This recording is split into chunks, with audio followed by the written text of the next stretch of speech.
Bismillah ar-Rahman ar-Rahim. Assalamu alaikum everybody. In today's presentation, we'll talk about classification of drugs acting on the parasympathetic nervous system. Generally, drugs that act on parasympathetic nervous system, they are classified into two major groups.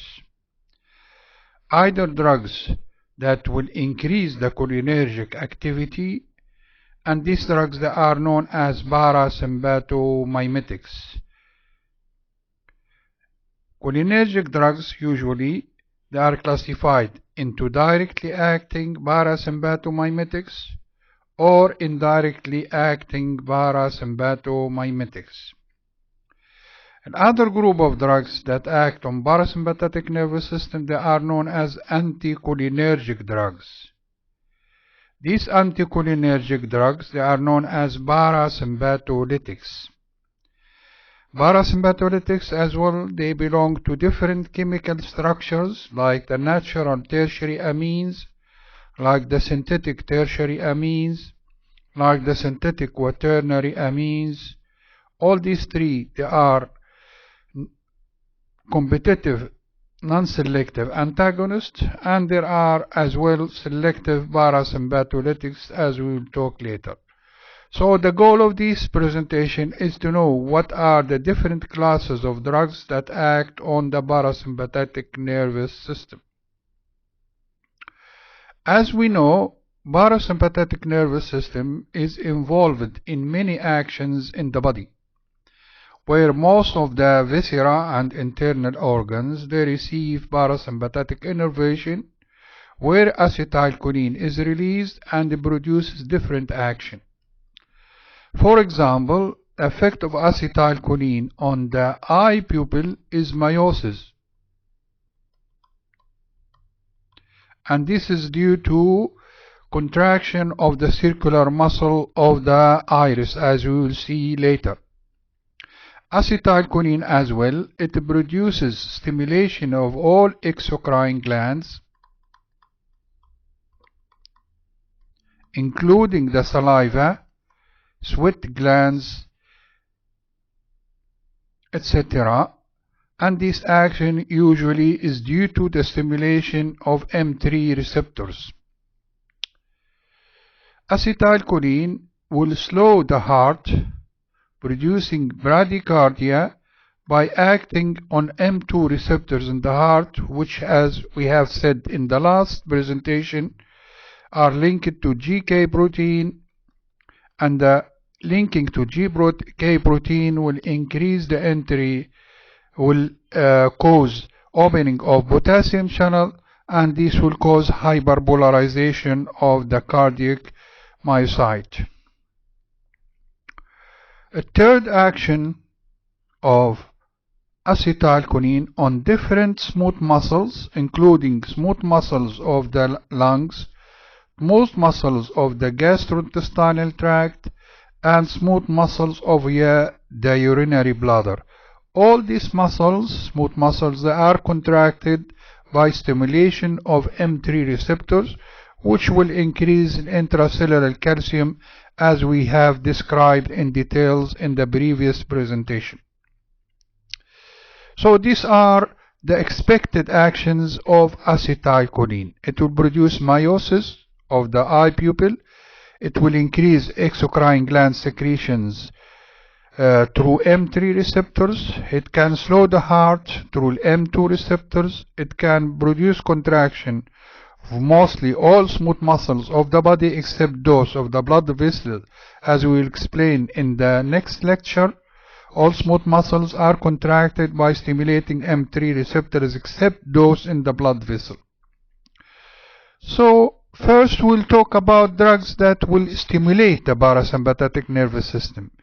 These drugs they are known as parasympathomimetics. Parasympathomimetics. And mimetics means they produce action similar to the stimulation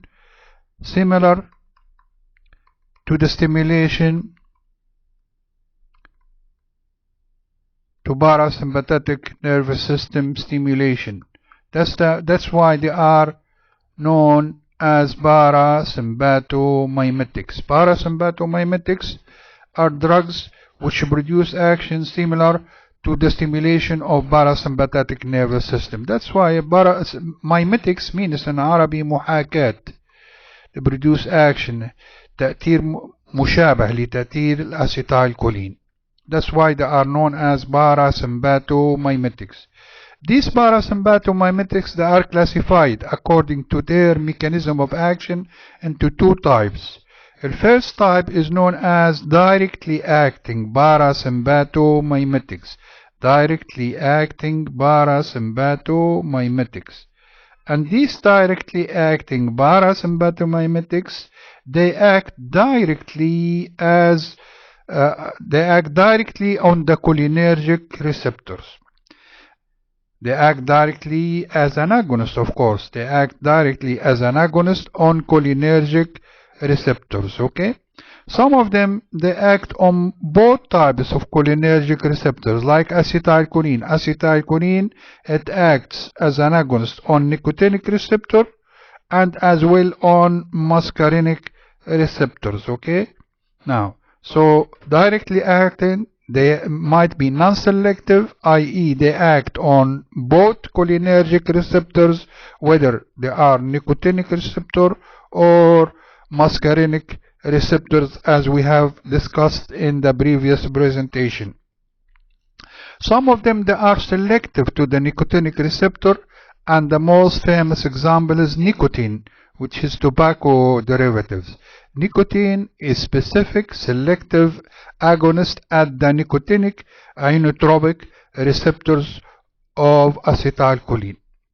On the other hand, muscarine is a prototype of muscarinic agonist at the muscarinic receptor of acetylcholine. Muscarine as well is a natural alkaloid. So these are the first class of parasympathomimetics. They are known as directly acting, as we will speak about in details in a few minutes. So directly acting, they act as an agonist, orthosteric agonist on the cholinergic receptor, whether they are muscarinic receptor or nicotinic receptor. This is the first group. A second group, they are known as indirectly acting. Indirectly. And from the name, indirectly means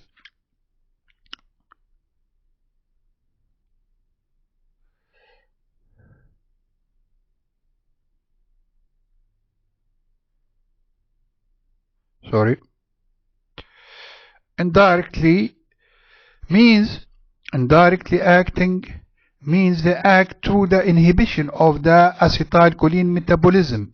They inhibit the metabolism of acetylcholine. And we know that acetylcholine metabolism is done by cholinesterase, as we have described in the last lecture.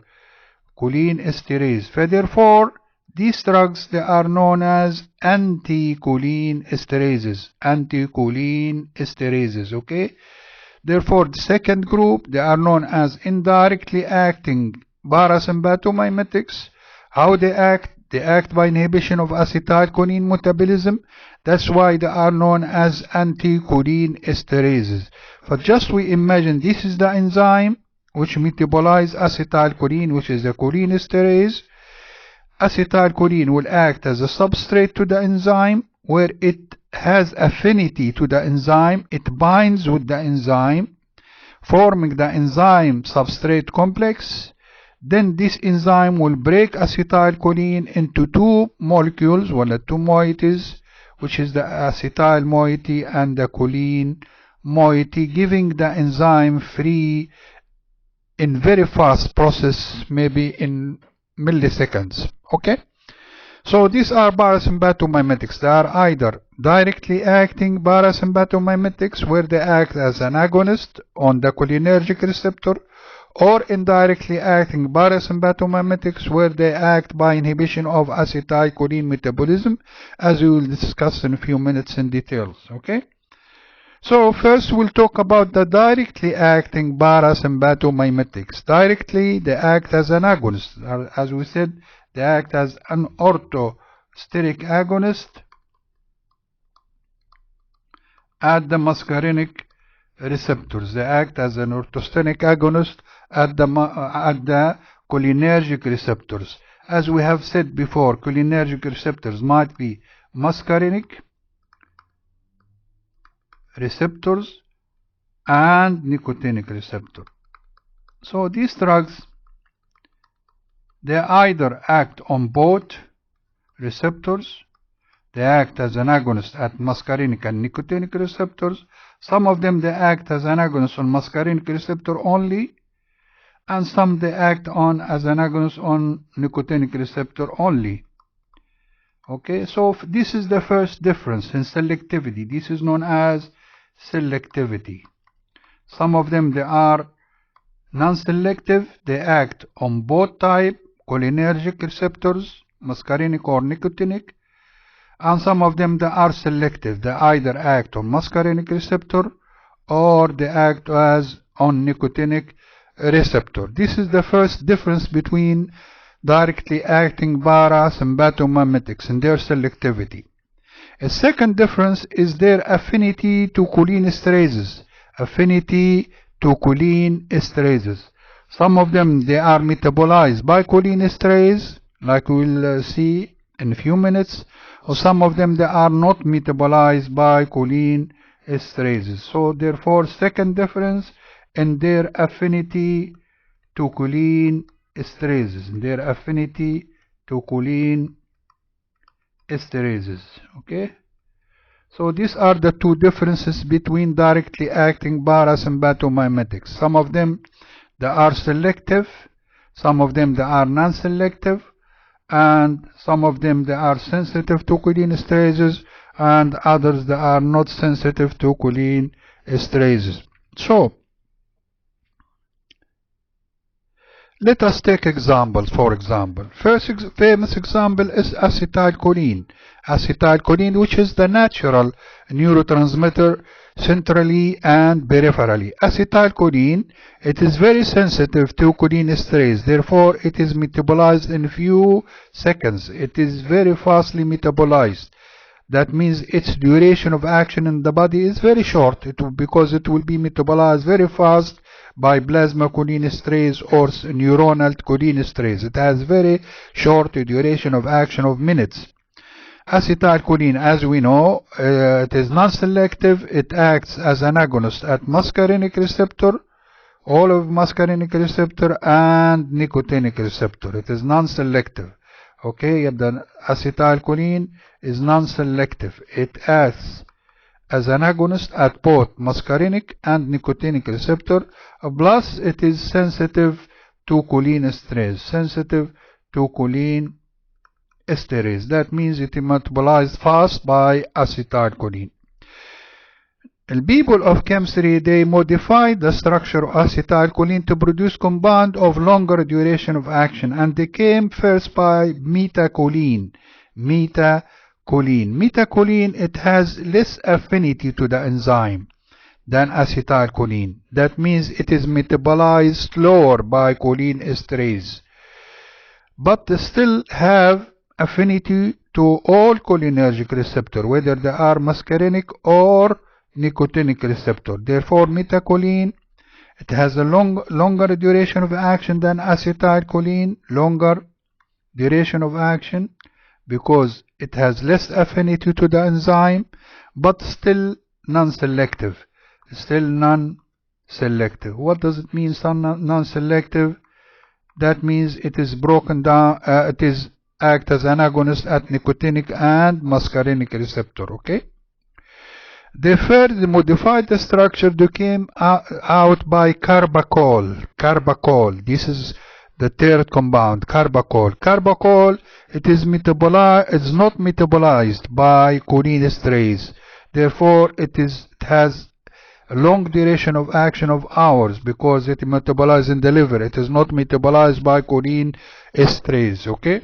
Therefore, it has a longer duration of hours, but carbachol still acts as an agonist at nicotinic receptor and muscarinic receptor, i.e. it is a non-selective agonist. They made the modification of the structure, and they came out with the prototype of the cholinergic drugs used in clinical application is beta-nicol. Beta-nicol, it has no affinity to the cholinesterase, therefore it has a duration of action of hours, plus it has no affinity to the nicotinic receptor. It has no affinity to the nicotinic receptor. That means it is selective muscarinic agonist. We'll hear about beta-nicol many times because it is the major drug which is used as cholinomimetic activity. The fifth drug is bilocarbine. Bilocarbine is natural, obtained from natural source, natural plant. It's not sensitive to cholinesterase. It is not metabolized by cholinesterase. It is metabolized in the liver. It has no affinity to the nicotinic receptor. But still, bilocarbine, it has agonist activity at muscarinic receptor. Bilocarbine is selective, natural, selective muscarinic agonist. And as we said, it is natural. It was obtained from a plant. The sixth example is muscarine. Muscarine, as its name reflects, it's not metabolized by cholinesterase. It has no nicotinic effect, but still have muscarinic effect like bilocarbine. Nicotine, which is known natural source, natural content of tobacco, is not metabolized by cholinesterase. It has a nicotinic effect as nicotinic receptor, but it's not selective. It doesn't have any affinity to muscarinic receptor. It is a selective nicotinic agonist, and as well it is natural. It is obtained from plant. Okay. Now these are the directly acting parasympathomimetics. The second group, they are known as indirectly acting parasympathomimetics. Indirectly acting, why they are known as indirectly acting? Because they act by inhibition of acetylcholine metabolism. That's why they are known as Anticholinesterases. How they act as inhibitor of the cholinesterase enzyme? They act as a substrate to the enzyme. That's why substrate, as we will see later, how they act by inhibition of cholinesterase. They don't inhibit the enzyme activity, they don't inhibit enzyme synthesis, they act as substrate to the enzyme cholinesterase. We know their type in a few minutes. So just imagine that is the cholinesterase enzyme, this is the cholinesterase enzyme, and this is the anticholinesterase drug, anticholine molecule of anticholinesterase, and this is acetylcholine. What will happen? Both acetylcholine and the molecule of anticholinesterases, they have affinity to the same binding site on the enzyme. Okay? But what happens? These anticholinesterases, they have more affinity. They have more affinity to the enzyme, i.e. the enzyme like binding them more than binding acetylcholine. So what will happen? The enzyme will take the cholinesterase molecule and will leave acetylcholine free. Once acetylcholine is left free, it will accumulate in the body. This accumulation will lead to increased cholinergic activity. Okay? Cholinergic activity will be stronger, of course, because of a huge amount of acetylcholine accumulated in the body. So this is why they are known as the anticholinesterases. Therefore, anticholinesterases, they don't inhibit enzyme by inhibiting its activity or synthesis. So what they do, they act as a substrate to the enzyme. The enzyme has more affinity to the anticholinesterase molecule than acetylcholine. So what will happen once these drugs that are present in the body, they bind with the enzyme, leaving acetylcholine free. Free, of course, acetylcholine will accumulate because there is a continuous synthesis and release of acetylcholine from the cholinergic nerve endings. This will lead to increased levels of acetylcholine in the body, accumulation of acetylcholine, therefore cholinergic activity will be increased. This is how they act. They act substrate. So what are their types? What are their types? So just imagine in an enzyme, the anticholinesterase molecule binds to the enzyme, and this is the complex of the enzyme with the anticholinesterase, enzyme anticholinesterase complex. Okay? Now, sometimes this reaction is reversible. What does it mean reversible? Means after certain period of time, the enzyme becomes free, relieving the cholinesterase molecule. Okay? So after certain period of time, the enzyme becomes free, releasing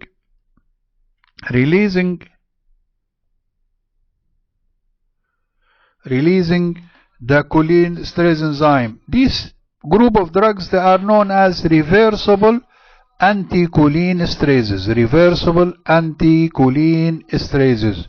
So what are the reversible anticholinesterases? There are anticholinesterases which have more affinity to the enzyme than acetylcholine, but they release the free enzyme after short period of time, maybe minutes or hours. I will discuss in a few minutes. Okay? This is the first group. A second group of anticholinesterases, once they bind to the enzyme, they never leave the enzyme. They remain attached to the enzyme. This is why they are known as irreversible anticholinesterases. Irreversible anticholinesterases. These drugs, once they bind to the enzyme, that's the end of the story for that enzyme. The enzyme is finished. That's why these drugs, they produce accumulation of a huge amount of acetylcholine, of course. A huge amount of acetylcholine. That's why they are very toxic. Very toxic. They can lead to death. Due to cardiac failure, due to severe vasodilation, drop blood pressure, which can cause shock. It can produce severe bronchospasm and arrest of respiration and so on. Okay?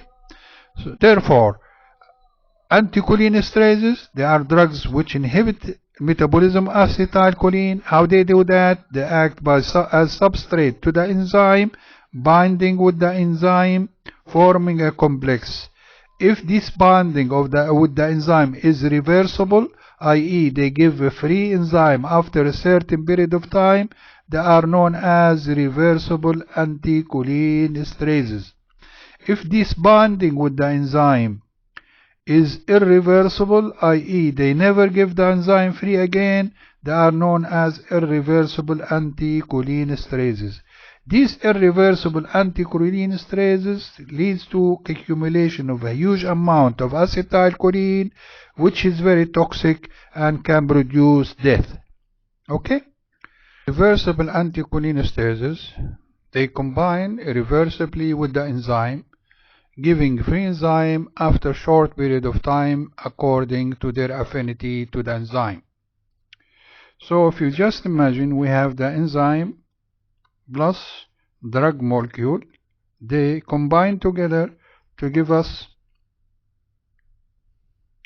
the enzyme drug complex. This enzyme drug complex will dissociate after certain period of time, giving us the free enzyme plus metabolite of the drug. Okay, now this period of time will determine what is the type of the reversible anticholinesterase. If the combination of the drug to the enzyme is released after short period of time of minutes, in this case the anticholinesterase is known as short-acting reversible anticholinesterases. So the drug will bind to the enzyme to give us the complex, and the complex is dissociated after only few minutes to give us the free enzyme. So cholinesterase becomes available for acetylcholine. These drugs, they have a short duration of action, only minutes, and they are used only for the diagnosis of certain diseases like in myasthenia gravis. And the most famous example is hydrophonium. Therefore, hydrophonium is a short-acting reversible anticholinesterase. Hydrophonium is a quaternary amine. That means it is present in biological fluid as ionized. And we know that any ionized drug cannot penetrate blood-brain barrier, therefore it will have only a peripheral effect. Therefore, hydrophonium is a quaternary amine, ionizable at biological pH, and therefore it will have only peripheral action and no central effect. A second group, they dissociate or they give the enzyme free after hours of their interaction with the enzyme. These are known as intermediate acting anticholinesterases. So these, they bind to the enzyme. Once they form the complex, they don't relieve the enzyme except after few hours. The free enzyme will become available for acetylcholine after few hours. These are intermediate acting reversible anticholinesterases. Intermediate acting anticholinesterases, they are of two types or two classes. One class, they are tertiary amines. That means that they are non-ionizable at biological pH. Or non-ionizable means that they can penetrate all biological membrane, including blood-brain barrier. They can access the brain. Therefore, they have central and peripheral effects. Maybe the most famous example is physostigmine,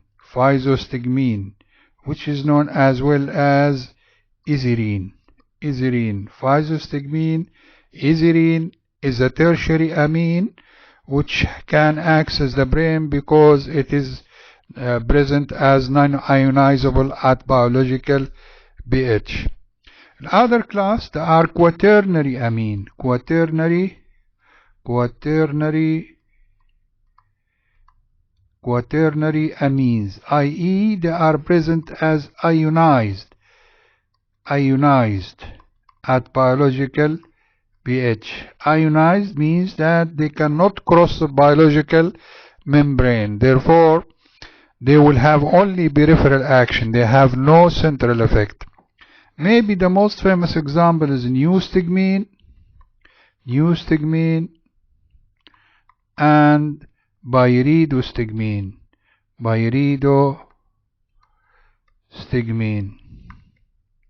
These are quaternary amines or quaternary reversible anticholinesterases, which are used usually for certain clinical condition, as we will speak inshallah the next week.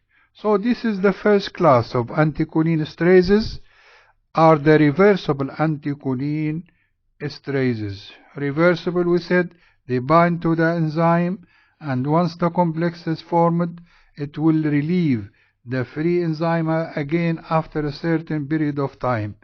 Might be after a few minutes, like hydrophonium, or it might take hours, like alphistigmine, neostigmine, and pyridostigmine. The next class of the anticholinesterases are the irreversible anticholinesterases. And we have said irreversible anticholinesterases, once the enzyme binds with the drug, they will form enzyme drug complex which is not dissociated. They never give a free enzyme, never give free enzyme. Therefore, these drugs usually they will result in accumulation of a huge amount of acetylcholine, of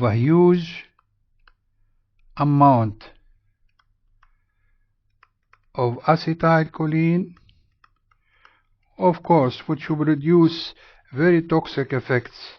Therefore, they are very toxic drugs. Okay? These drugs, irreversible anticholinesterases, chemically they are known as organophosphates.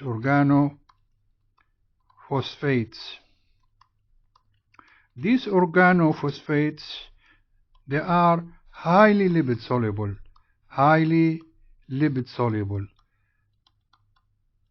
They have high lipid solubility. If they are highly lipid soluble, that means they can penetrate everywhere in the body. They can penetrate peripheral and central organs. Therefore, they are highly toxic. Okay? Therefore, irreversible anticholinesterases, usually they are highly toxic. Okay? Now, these drugs, some of them, they have high toxicity. They have high toxicity to insects. Therefore, they are used as insecticides.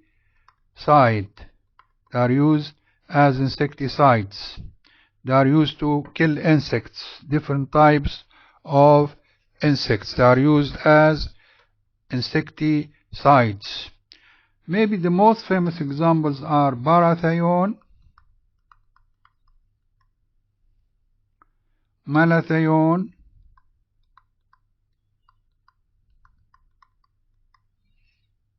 chlorpyrifos,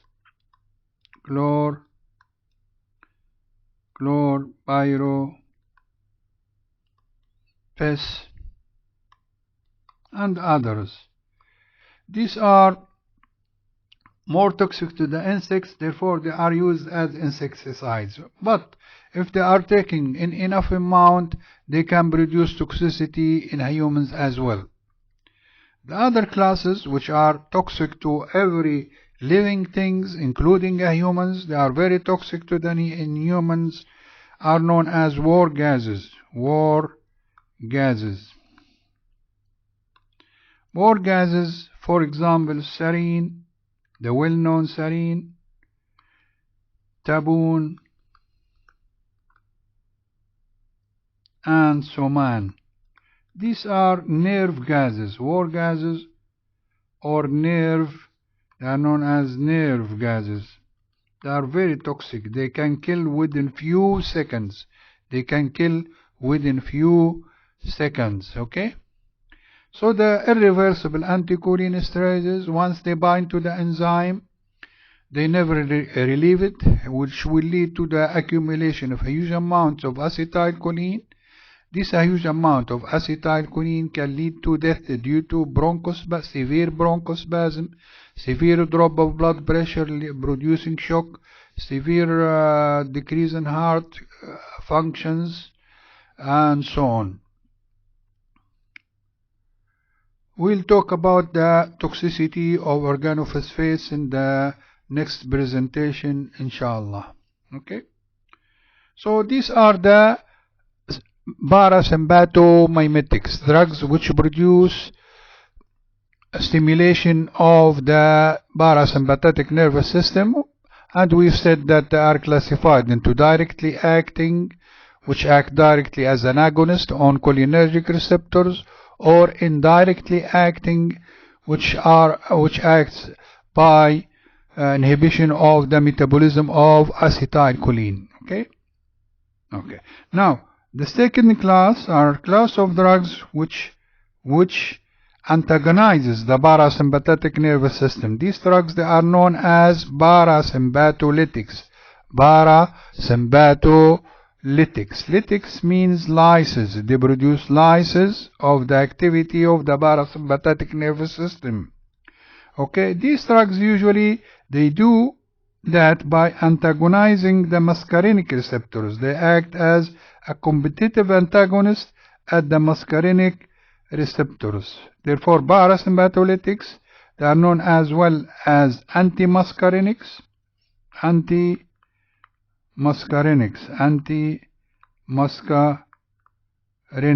They block muscarinic receptor and they are known as antimuscarinics. They are of two classes. The first class are the non-selective. Non-selective means they block all kinds of muscarinic receptor, M1, M2, M3, and maybe 4 and 5. Okay? They are non-selective. These non-selective, they're different in structure and sources. The first group, they are of natural source. They are obtained naturally from a natural plant. These are tertiary amines. Tertiary amines, that means they are non-ionizable at physiological pH, and therefore they can penetrate the blood-brain barrier and have central and peripheral effects. Most famous examples is atropine, which is obtained from Atropa belladonna, atropine, and hyoscine. Both of these, they are natural alkaloid. The second non-selective antimuscarinic drugs are synthetic tertiary amines. They are synthetic, they are sensitized from chemical reaction, and they are tertiary amines. That mean they are non-ionizable at physiological pH. Most famous examples are benzotropine, and trihexylphenydiol. Both of these drugs, they are used in treatment of Parkinsonism, as we will see later. Okay. Other examples including cyclobentolate, and tropicamide. These are used to produce mydriasis. These drugs, they are used to produce mydriasis for the ophthalmic examination, as we will see later. Okay. Therefore, these are synthetic tertiary amine. The third group, they are synthetic but quaternary amines. Quaternary, as we have said, synthetic, they are sensitized in the laboratories, and they are quaternary amines, i.e. they have only peripheral effect. They have no central effect because they cannot penetrate the blood-brain barrier. This includes ipratropium, the most famous ipratropium, which is used for treatment of bronchial asthma, as you will see later. Probantilene, which has important GIT effects. Homatropine, methylbromide, and metscopolamine. These are synthetic quaternary non-selective anticholinergic drug, antimuscarinic or anticholinergic. They are known as well as anticholinergic. So when we speak about anticholinergics, we mean drugs that blocks the muscarinic receptors. Second class of parasympatholytics are the selective M1 antagonists. Selective M1, they block M1's receptors and the parietal cells of the gastrointestinal tract, decreasing the acid secretion. Therefore, they are used in the treatment of disorders of secretion like peptic ulcer, like gastroesophageal reflux, etc. This includes the most famous examples, pyrinzibine and tilenzibine. There are other, of course, members, like these are the prototype of M1 antagonists, pyrinzibine and tilenzibine. So these are the parasympatholytics. They might be non-selective. Parasympatholytics means they block muscarinic receptor competitively. They might be non-selective. They block all types of muscarinic receptor. Therefore, they will have a wide action. Or they might be selective in blocking M1 receptors. In this case, they have a useful therapeutic application. So these are the classes of cholinergic drugs. In summary, we can say that cholinergic drugs are either parasympathomimetics, which can be directly acting or indirectly acting, directly acting by acting as an agonist or allosteric agonist at the muscarinic receptor and nicotinic, of course, or indirectly acting. When indirectly acting, قلنا they act by inhibition of the cholinesterase by acting as a substrate with more affinity to the enzyme cholinesterase than acetylcholine. Second class are parasympatholytics, which we said some of them they are non-selective. They block all muscarinic receptor, and some of them they are selective.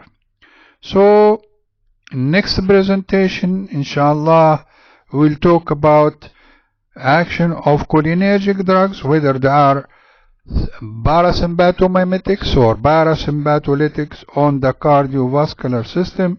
We'll do a comparative way of studying, inshallah. If you like my presentation, don't forget to press like. Please subscribe to my channel. Don't forget to share with friends. Wish you all the best luck. Wassalamu alaikum wa rahmatullahi wa barakatuh.